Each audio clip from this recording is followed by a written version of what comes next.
안녕하세요. 30대 평범한 직장인 여성입니다. 전 한때 능력 있고 자상한 남편을 만나서 행복한 인생을 살게 될 거라고 확신했을 때가 있었어요. 그만큼 남편은 제게 확신해주는 믿음직한 사람이었죠. 하지만 남편의 진짜 모습은 빈수레가 요란하다는 말이 딱 어울리는 사람이었습니다. 사실 이런 이야기를 공개한다는 게 누워서 침 뱉는 일일지도 모르겠습니다. 그럼에도 불구하고 제 이야기를 여러분들에게 고백하는 것은 저 같은 선량한 피해자가 다시는 생기지 않았으면 하는 바람 때문입니다. 부디 많은 썰맘 애청자분들이 제 경험을 들어주시고 경각심을 갖길 바라며 또 주변에도 많이 퍼뜨려주길 희망합니다. 제가 남편을 만난 건 친구의 소개 때문이었어요. 자기 남자친구의 친구가 너무나 괜찮다며 저보고 만나보라고 건의를 하더라고요.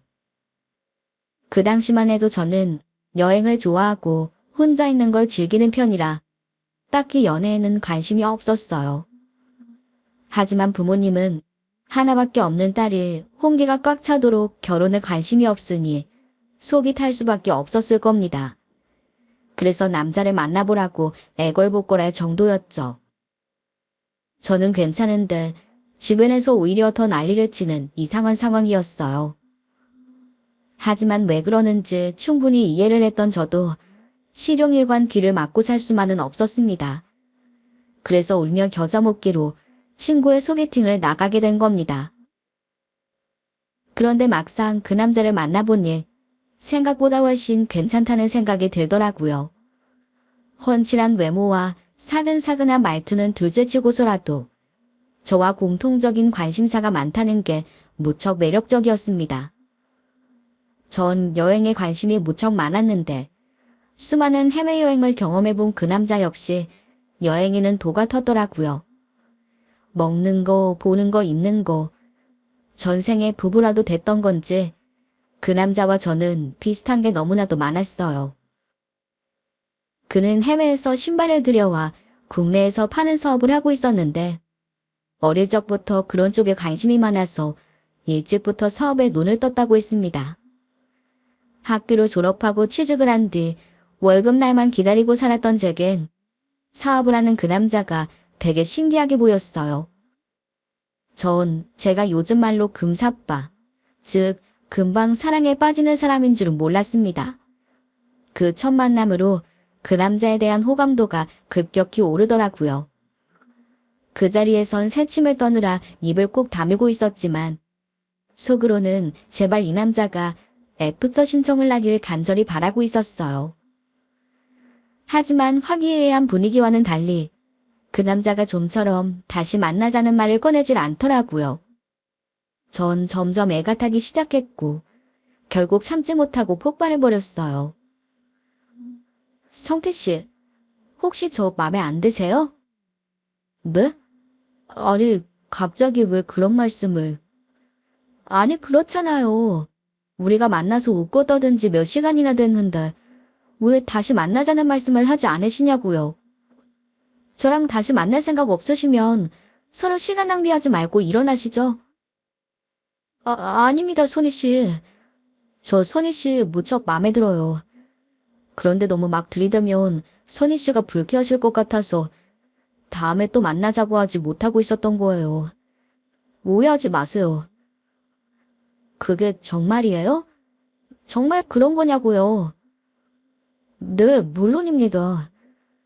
말 나온 김에 선희씨, 이번 주말에 뭐 하세요?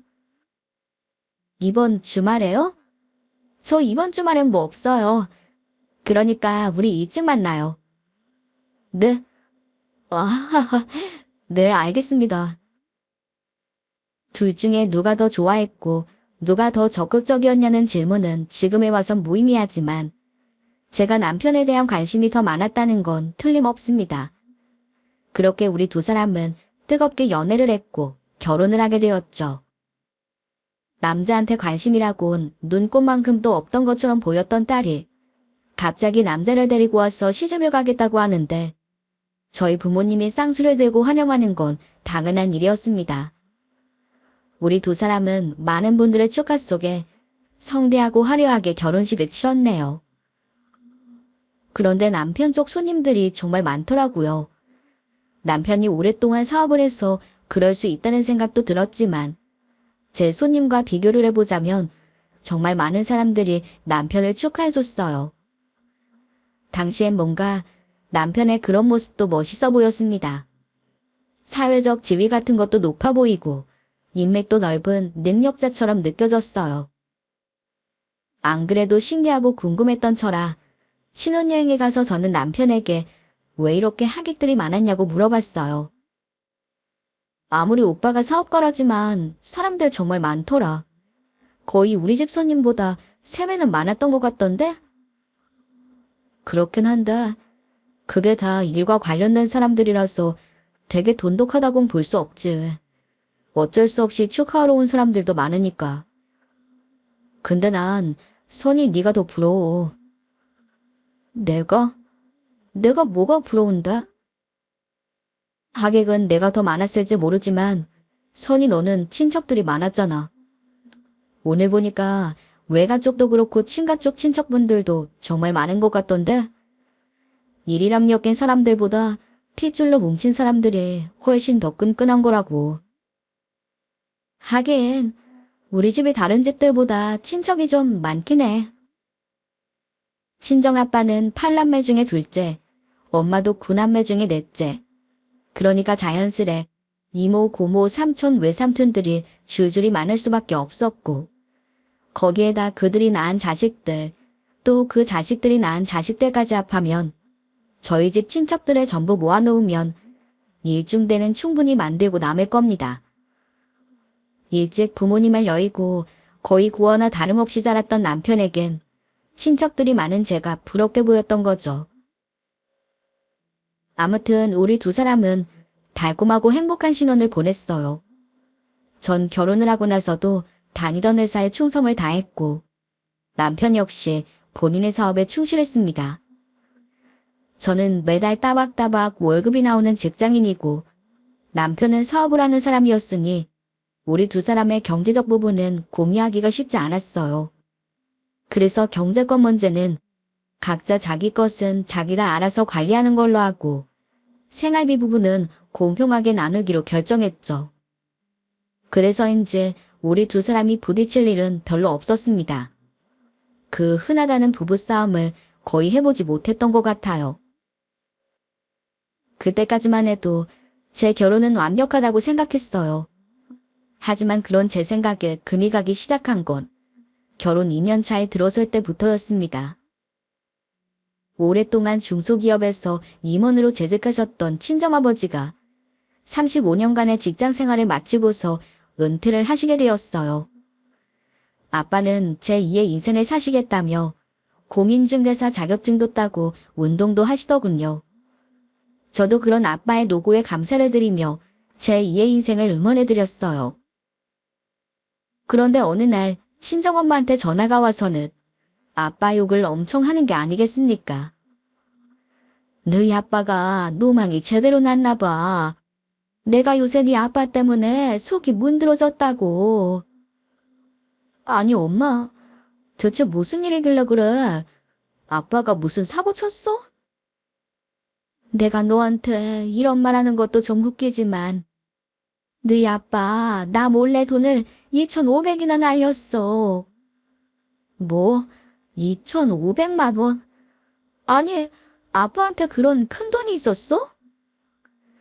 내가 우연히 퇴직금 통장을 보게 됐는데 글쎄 그만한 돈이 싹 빠져 있더라고. 그거 우리 노후 생활하면서 쓸 돈인데 말이야. 내가 그래서 네 아빠한테 대체 이게 어떻게 된 거냐고 물어봤더니 쓸만한데 썼다면서 도무지 설명을 하지 않는 거야. 네 아빠 무슨 도박이라도 하는 모양이다. 일을 어쩌면 좋니? 에이, 아빠가 그럴 사람이야?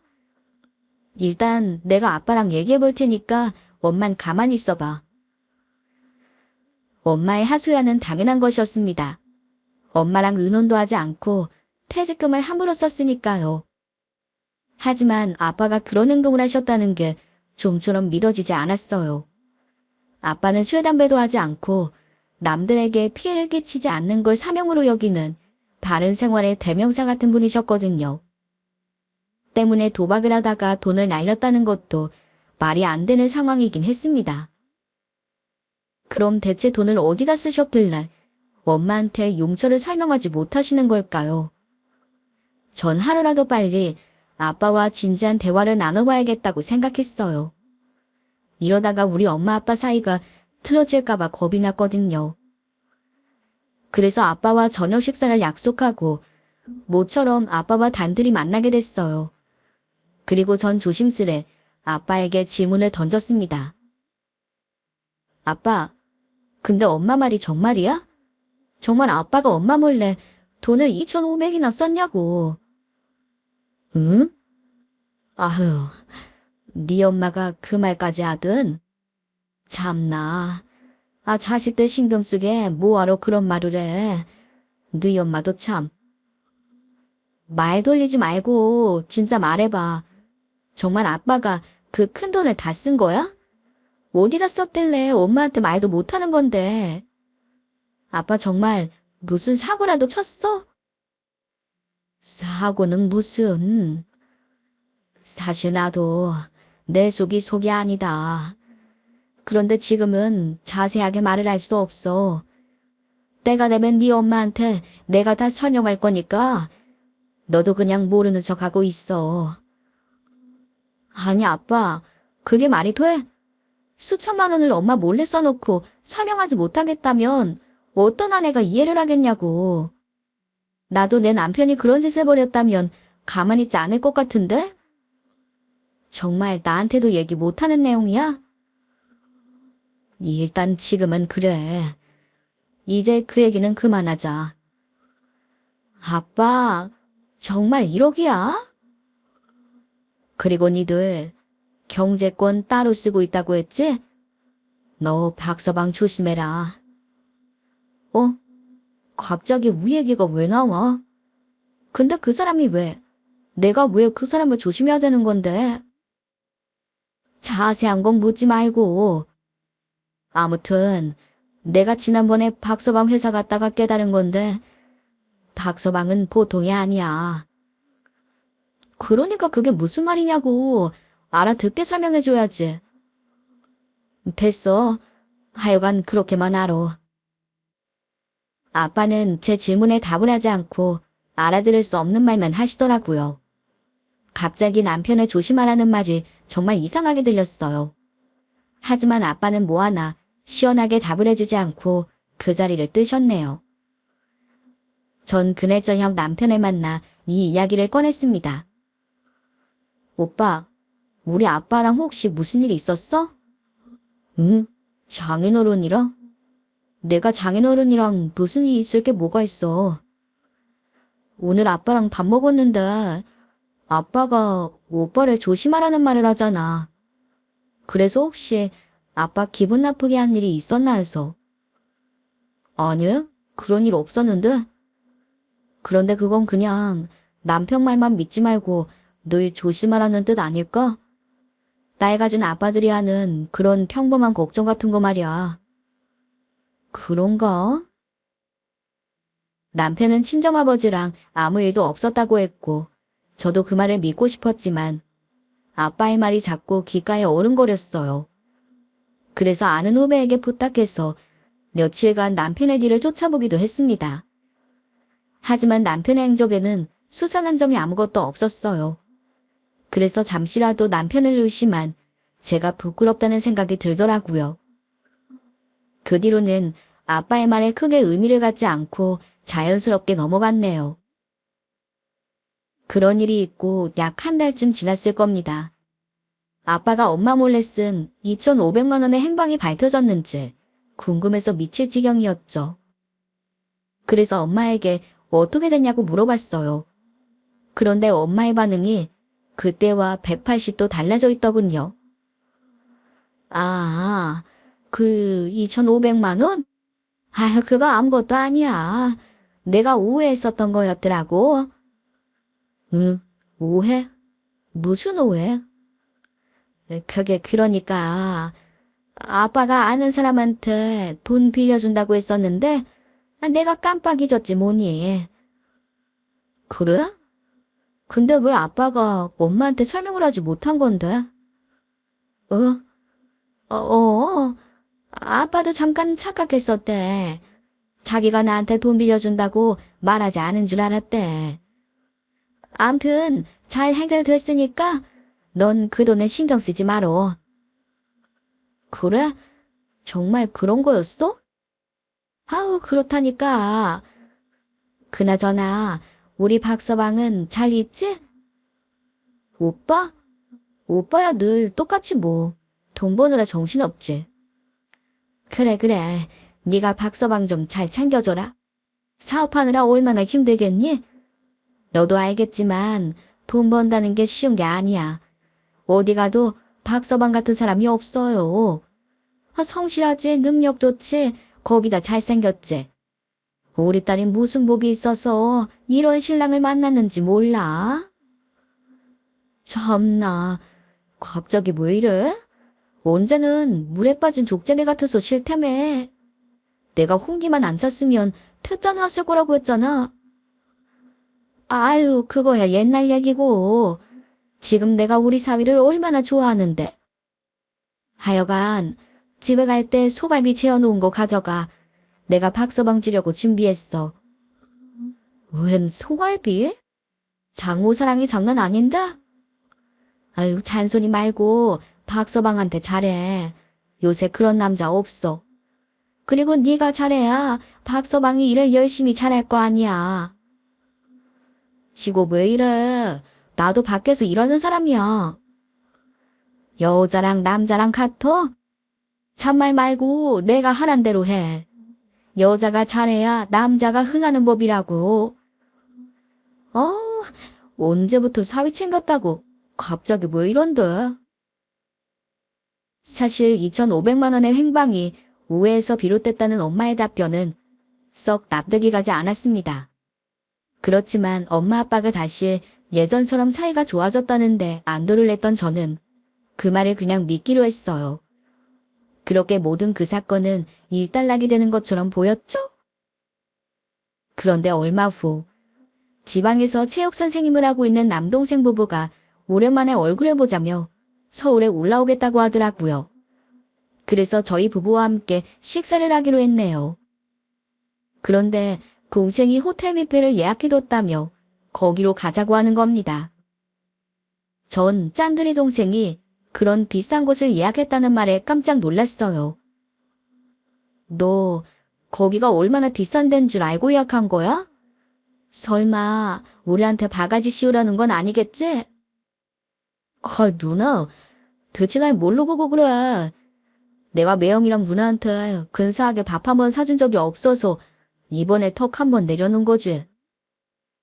그러니까 평생 그런 적이 없었던 동생이라서 이상하다고. 혹시 무슨 도탁 같은 거 하려는 거야? 아니래도 맛있는 거 사준데도 난리네. 한 사람당 수십만 원에 달하는 비싼 곳을 쏜다고 하니까 강한 의심이 들긴 했지만 아무튼 남동생 덕분에 우리 부부는 실컷 배를 채웠습니다. 난 솔직히 매형이 너무 존경스러워요. 어떻게 매형처럼 비상한 머리를 가진 사람이 있는지 정말 대단하다고 생각해요. 왜 그래 처남. 비행기 태우니까 멀미난다. 정말입니다 매형. 사실은 형님도 본인 대단한 거 아시면서 너무 겸손하시는 거 아니에요? 뭐? 아하하, 우리 처남이 이런 말도 할 줄 아는 사람이었어? 암튼 고마워. 저는 갑자기 남편한테 꼬리를 흔드는 남동생 부부에게 이상함을 느꼈어요. 원래 남동생은 오랫동안 운동을 해서 성격이 무척 무뚝뚝하거든요. 그래서 자기 매형을 칭찬하는 모습이 어색하게 느껴지더라고요. 야, 너답지 않게 왜 그러냐? 갑자기 비싼 밥을 사줄 않나, 매형 칭찬을 하줄 않나. 대체 뭔데? 무슨 말을 하려고 이렇게 약을 치는 거냐고.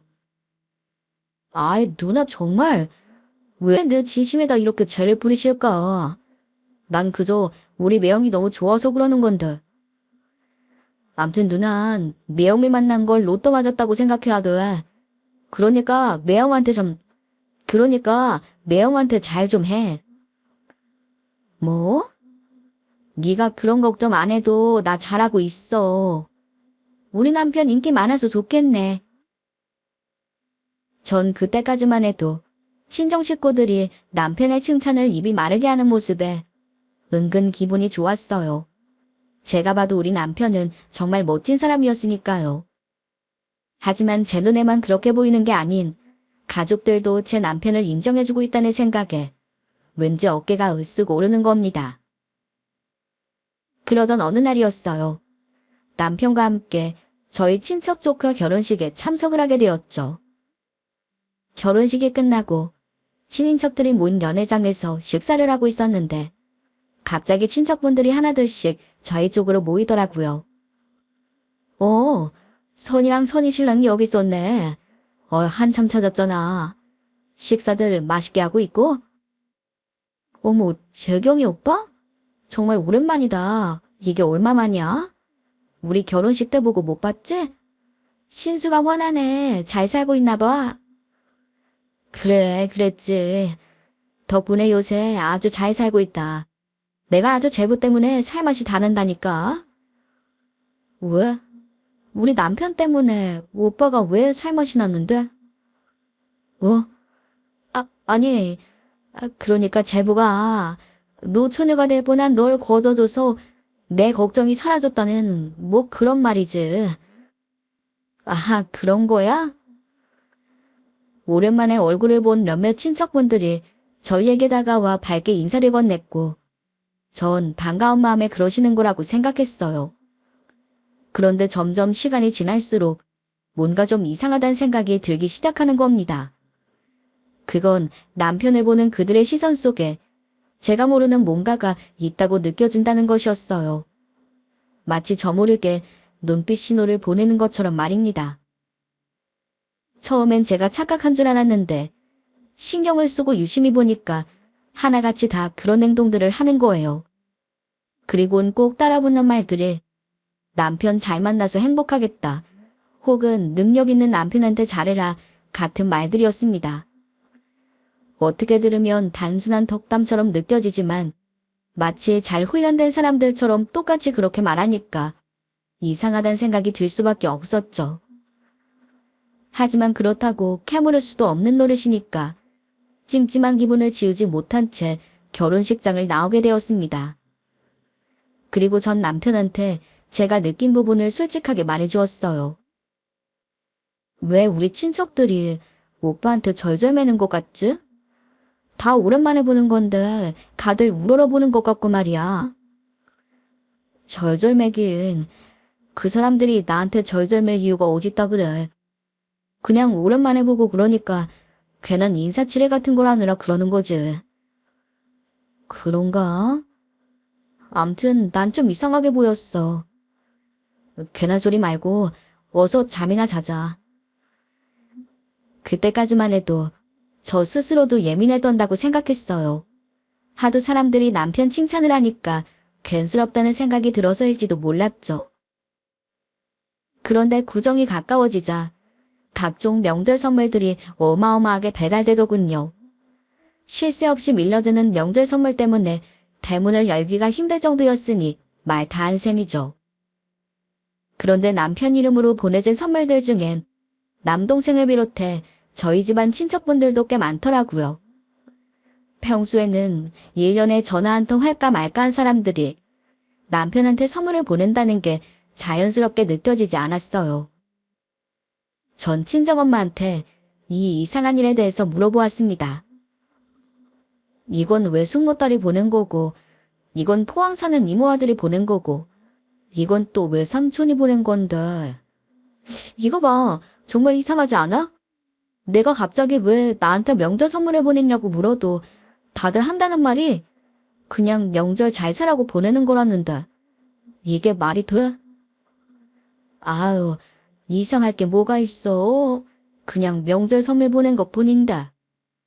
너무 예민하게 생각하지 말고 그냥 고맙다고 하면 되지. 엄만 정말 그렇게 생각해? 난 친척들이 안 하던 짓을 해서 너무 이상한데? 에이고, 이상할 것도 많다. 별스럽긴. 친척들이 갑자기 저희 남편에게 관심을 갖고 잘해주는 게 이상하다고 생각했는데 친정엄마는 별일이 아니라는 식으로 말씀하시더군요. 그래서 저도 그냥 넘어가려고 했지만 마음속 찜찜함은 지워지지가 않았네요. 그리고 그런 제 의구심을 더 짙게 만들게 된 결정적 사건이 하나 있었습니다. 엄마가 담궈놓은 김치를 가지러 오라는 말에 친정집에 가게 됐는데 제가 비밀번호를 누르고 집 안에 들어서자 안방에서 드런드런 말소리가 들리더라고요.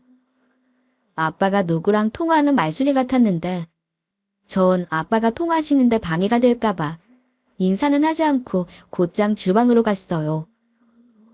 그런데 바로 그 순간 아빠가 하는 말에 걸음을 멈추고 귀를 기울일 수밖에 없었네요.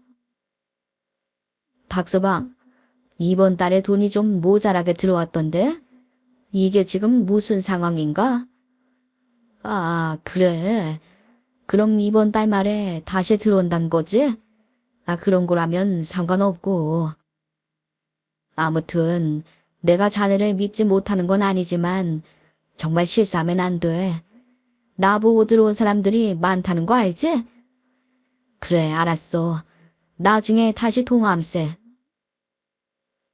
전 아빠의 통화가 끝나자마자 안방문을 벌컥 열었어요. 아빠는 갑자기 나타난 제 얼굴을 보고 소스라치게 놀라시더라고요. 어이구 깜짝이야. 선이 너 언제 왔어? 아빠 심장 떨어지는 줄 알았다. 아빠, 지금 누구랑 통화했어? 혹시 오빠랑 통화했어? 응? 아닌데. 아는 사람이랑 통화한 건데? 거짓말 마. 금명이 박서방이라고 하는 거 내가 똑똑히 들었는데 뭘. 그런데 무슨 돈이 모자라게 들어와? 그리고 뭐가 잘못되면 안 되는 건데? 아니라니까 그러네. 아는 사람이랑 일 얘기한 거야. 아빠, 정말 1억이야? 금방 오빠랑 통화하면서 돈 얘기했잖아. 혹시 오빠한테 돈 빌려줬어? 그래서 이자 같은 거 받는 거야? 어허, 아니야 선이야. 박서방이 내 돈 쓸 일이 뭐가 있겠어? 그런 거 아니니까 정말 신경 쓰지 않아도 돼. 그럼 뭔데? 정말 1억이야? 전 가족들이 뭔가 숨기고 있다고 확신했어요. 그런데 아빠랑 옥신각신 다투는 동안 아주 결정적인 증거를 발견한 겁니다. 아빠의 핸드폰에서 단체방을 발견했는데 글쎄 그 단체방에는 저만 빼놓고 남편과 가족들이 모여 있더라고요. 전 큰 충격을 받았습니다. 어떻게 남편이 있는 단체방에 제가 제외된 건지 이해를 할 수 없었어요. 그리고 남편과 가족들이 나눈 대화는 제 눈이 의심될 만큼 더욱 충격적이었습니다. 그 대화방엔 친정아빠와 엄마 그리고 남동생 부부도 있었고 몇몇 친척들도 초대되어 있었어요. 그리고 남편은 무슨 투자와 관련된 얘기를 끊임없이 하고 있더라고요. 수익률이 어떻게 됐다는 둥, 소문이 나면 곤란하니 다른 사람들한테 말하지 말아야 한다는 둥. 남편이 하는 일과는 전혀 관련 없는 이야기들을 하고 있었어요. 그리고 가족들은 그런 남편을 거의 신처럼 모시고 있더라고요. 남편이 무슨 말만 하면 사람들이 관 칭찬과 함께 열광하는 겁니다. 아빠, 도대체 이게 뭐예요? 오빠가 무슨 투자 같은 거 권유하고 있는 거예요? 지금 나 모르게 우리 식구들이 전부 이걸 하고 있었던 거예요. 아유, 이거 참 난감하네. 박서방이 너한테는 절대 비밀이라고 했는데. 그러니까 이게 어떻게 된 거냐면 아빠는 난처한 듯 한참을 망설이다가 제게 그간 있었던 일을 털어놓으시기 시작했습니다. 그렇게 듣게 된 아빠의 고백은 정말 충격적이었습니다. 내가 퇴직하고 나서 박서방이 나한테 살짝 좋은 투자처가 있다면서 한번 해보라고 제안을 하더라고. 너도 알잖아. 아빠가 원래 그런 거 하지 않는 사람이라는 거. 그런데 박서방이 설마 장인어른한테 안 좋은 걸 해보라고 권하겠냐면서 계속 건의를 하는 거야. 그래서 가족들 몰래 한번 해봤지. 그럼 그 돈이 예전에 엄마 몰래 퇴직금 손댔다던 2,500만 원이었던 거예요? 맞아. 엄마 몰래 그 정도는 할 수 있겠다 싶어서 박서방한테 맡겼지. 근데 처음엔 생각보다 시익이 잘 나지 않더라고. 박서방이 이런저런 핑계를 대면서 시익금에 잘 넣어주질 않는 거야. 그땐 아차 싶더라고. 사위한테 계속 보탤 수도 없고 그냥 꼭 참고만 있었어. 그런데 하필 또 그쯤 네 엄마한테 걸린 거야. 사위 말만 믿고 그 거금을 투자했다고 말도 못하겠고 내 입장에선 무척 난처한 상황이었지. 그래서요? 그래서 어떻게 됐는데요? 설마 그 돈을 다 날린 건 아니죠? 날리긴 그 반대였지. 그 다음부터 투자 수익금이 매달 들어오는데 정말 쏠쏠하더라. 박서방한테 이게 어떻게 된 거냐고 물어보니까 투자한 회사에서 수익이 아주 잘 나고 있다는 거야. 그래서 몇 달 만에 큰 수익을 볼 수 있었어. 그 덕분에 네 엄마한테도 솔직히 말할 수 있었던 거야. 그 돈으로 네 엄마 명품백 하나 샀잖냐. 네 엄마가 무척 좋아했어. 아빠 말이 믿기지가 않았습니다. 저는 남편이 해외에서 신발을 수입해서 파는 일만 하는 줄 알았지. 무슨 투자 같은 일까지 하는 줄 몰랐거든요. 하지만 큰 재미를 본 아빠와 엄마는 남편에게 계속 투자를 하고 싶다고 말했다고 합니다. 그리고 그 일이 점점 커져서 남동생 부부도 함께 시작했다는 거였어요. 남편은 가족들에게 절대 저한테는 말하지 않는다는 조건으로 투자를 받아줬다고 했고요. 그래서 투자 재미를 본 가족들이 입을 꼭 다물고 있었던 겁니다. 아니, 그러다가 큰일이라도 나면 어떡하려고요. 그런 건 원금도 날릴 수 있는 위험한 거잖아요. 나도 그런 줄 알았지. 근데 그게 아니더라고. 매달 자기가 투자한 금액 대비 수익금이 들어오는데 은행 이자랑은 될 것도 아니야. 오죽하면 네 엄마 입방아에 친척들이 우르르 붙었겠냐? 네, 그럼 친척들도 남편한테 투자를 한 거라고요. 어쩐지 그들이 저희 남편한테 잘한다 싶었어요. 알고 보니 이런 비밀이 숨어 있었던 겁니다. 먼 친척들은 돈을 쉽게 번다는 이야기에 크고 작은 돈을 투자했던 거였어요. 아빠 말에 의하면 엄마가 남편한테 사정사정해서 친척들 몇몇을 투자 멤버에 합류시켜줬다는 건요. 그들도 처음에는 적은 돈부터 시작했지만 액수가 점점 커졌고 그들이 가져가는 수익금도 많아졌다는 겁니다. 그들이 남편을 칭송했던 이유가 바로 이것이었죠. 저는 아빠에게 모든 전말을 듣고 난 후 바로 집으로 달려갔어요. 그리고 면도를 하고 있던 남편에게 제가 들은 게 사실이냐며 따져 물었습니다. 그러자 남편이 난감한 표정으로 머리를 급적이다가 뒤늦은 고백을 하더라고요. 프랑스에서 꽤 유명한 수제 신발 회사가 있거든. 사실 그 회사 사장이 나랑 막역한 사이야. 옛날에 나 프랑스에서 머물 때 사귄 친구였거든. 그 친구가 자수성가해서 그런 큰 회사 대표로 성장한 거지. 그런데 그 친구가 자금이 좀 필요하다고 자기한테 투자하면 매달 꽤 많은 수익금을 지급하겠다고 하더라고. 그래서 나도 얼마간 투자해봤는데 정말 괜찮더라. 그래서 장인어른한테도 조금 해보라고 건의한 것 뿐이었어. 그런데 나도 이렇게 인기가 많아질지 몰랐고. 그럼 왜 나한테는 말하지 않은 건데? 우리 엄마 아빠 끌어들이려고 나한테 비밀로 한 거니? 당신은 투자 같은 거 믿지 않는 사람이잖아. 나도 일이 이렇게 커질지 몰랐다니까. 당신이 알면 노발대발 화를 내게 뻔한데 어떻게 말해. 근데 선이야, 이거 진짜 안전한 투자처야. 다들 돈 벌었다고 엄청 좋아하잖아. 그러니까 나 한 번만 믿어봐. 난 싫어. 이러다가 사고라도 생기면 그 많은 원성들을 어떻게 감당하려고 그래. 이제라도 제발 그만둬. 사람들 돈 다 돌려주라고. 응? 전 남편에게 애원하다시피 그만두라고 말렸어요. 하지만 남편은 돈맛을 본 사람들한테 그런 말을 했다간 돌 맞는다면서 계속 괜찮다는 말만 반복하더군요. 하긴 친정 식구들과 친인척들까지 남편의 말을 맹신하는데 제가 무슨 수로 말리겠습니까?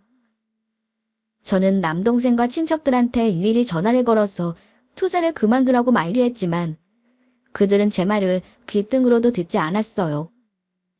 너무 불안하고 불길한 예감이 들었지만 제가 할 수 있는 일은 별로 없었습니다. 그리고 제 불안함이 현실로 나타나는 데까진 오랜 시간이 걸리지 않더군요. 프랑스에서 입금됐던 자금들이 슬슬 지체되기 시작하는 겁니다. 시간이 길어지자 투자자들 사이에서 불만이 터져나오기 시작했어요. 매옹, 저 이번 달 수익금이 터무니없이 적은데요. 이게 맞아요? 지난달 수익의 3분의 1도 안 되잖아요. 뭐 잘못된 거 아니에요? 처남, 조금만 더 기다려봐. 그쪽 환율이 너무 뛰어서 안정될 때까지 지급을 좀 미루겠다고 하네. 남이 거 하는 거니까 너무 불만 갖지 말고 기다려줘. 그래요? 알겠어요, 그럼.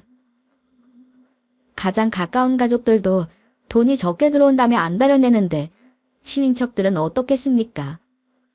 계속 미뤄지는 수익금 지급에 남편은 원성을 사고 있었어요. 하지만 프랑스에서 들어오는 돈은 거의 메말라가고 있었습니다. 불안감을 느낀 남편이 모든 투자금을 회수하려고 했지만 그마저도 쉽지 않았네요.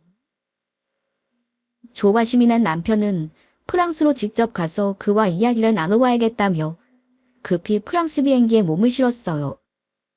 하지만 일주일 만에 돌아온 남편은 친구라는 사장을 만나지 못했다고 하더군요.